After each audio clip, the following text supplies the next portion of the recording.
দর্শক, এই মুহূর্তে বায়তুল মোকাররমের উত্তর গেটে আমাদের সহকর্মী ফরাদ ইবনে মালিক যুক্ত হয়েছেন, কারণ সেখানে ইসলামী দলগুলোর বিক্ষোভ সমাবেশ শুরু হয়েছে। আমাদের সহকর্মী সেখান থেকে যুক্ত হয়ে সর্বশেষ খবর জানাবেন। তবে এই মুহূর্তে সেখানে কথা বলছেন ইসলামী আন্দোলনের নায়েবে আমির। আমরা সরাসরি তার বক্তব্যে যুক্ত হচ্ছি। পিআরের ব্যাপারে সবচেয়ে বড় তাদের প্রশ্ন কি? কাকে ভোট দিবেন, কে নির্বাচিত হবেন? এটা তাদের সবচেয়ে বড় প্রশ্ন। স্থিতিশীল গভর্নমেন্ট হবে না, স্থিতিশীল সরকার হবে না। আমি তাদেরকে প্রশ্ন করতে চাই, ধরে নেন আজকে যেই পদ্ধতিতে নির্বাচন হচ্ছে সেখানেও যদি এককভাবে কেউ সংখ্যাগরিষ্ঠ অর্জন না করে, সংখ্যাগরিষ্ঠ না পায়, তাহলে সেই পার্লামেন্টের অবস্থাটা কি হবে? সেটা তো দুর্বল পার্লামেন্ট। যদি কোয়ালিশন সরকার গঠন করতে হয়, সে পার্লামেন্টে তো দুর্বলই হয়।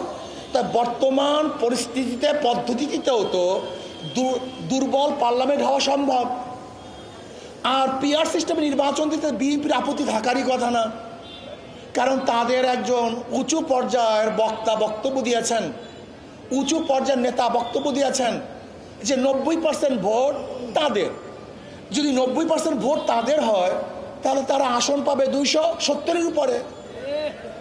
বাস, তার তো এককভাবে সরকার গঠন করতে পারছে, সমস্যা কোথায়? বরং আর ঝামেলা মুক্ত সরকার গঠন করতে পারবে। পিআর সিস্টেম নির্বাচনের ব্যাপারে তো খোদ বিএনপি বক্তব্য দিয়েছেন। কি বলছেন?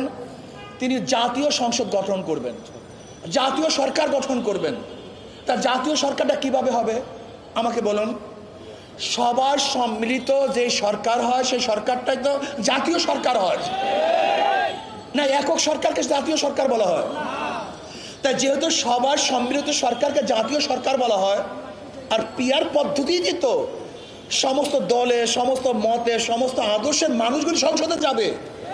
কাজে সেহেতু বিএনপির বক্তব্য অনুযায়ী তো পিআর সিস্টেমের নির্বাচনের প্রয়োজন। পিআর সিস্টেম নির্বাচনের সবচেয়ে বড় ফায়দাটা কি? ফ্যাসিস্ট তৈরি হবে না, কালো টাকা সরাসরি হবে না, পেশির শক্তি ব্যবহার করতে পারবে না, ভোট ছিনতাই হবে না, কারোর ভোট বিফলে যাবে না, পচবে না। সব দলীয়, সব আদর্শের, সব মানুষের সংসদ হবে, যেখানে থাকবে মুসলমানদের প্রতিনিধি, হিন্দুদের প্রতিনিধি, খ্রিস্টানদের প্রতিনিধি, সেখানে থাকবে ডান বাম সমস্ত প্রতিনিধিরা সেখানে থাকবে। রাস্তায় আন্দোলন করতে হবে না, আমাদের আলোচনা হবে সংসদের মধ্যে। রাস্তায় চিল্লাচিল্লি কোনো প্রয়োজন নেই। আজকে অনেকেই বলতেছেন যে অমুকের নেতৃত্বে আজকে যুগপৎ আন্দোলন। আমি ওই সমস্ত পত্রিকার সাংবাদিক বন্ধুদেরকে বলবো, সাংবাদিকতা শিখেন। যুগপৎ আন্দোলন প্রত্যেকের জায়গার থেকে করে, কারণ নেতৃত্ব করে না। মানে ইসলামী আন্দোলন বাংলাদেশে প্রথম যুগপৎ এই পিআর সিস্টেমে নির্বাচনের দাবি তুলছে। কাজী আমি সাংবাদিক বন্ধুদেরকে বলবো, লিখবেন, বলবেন, দাড়ি কমা যেন ঠিক থাকে।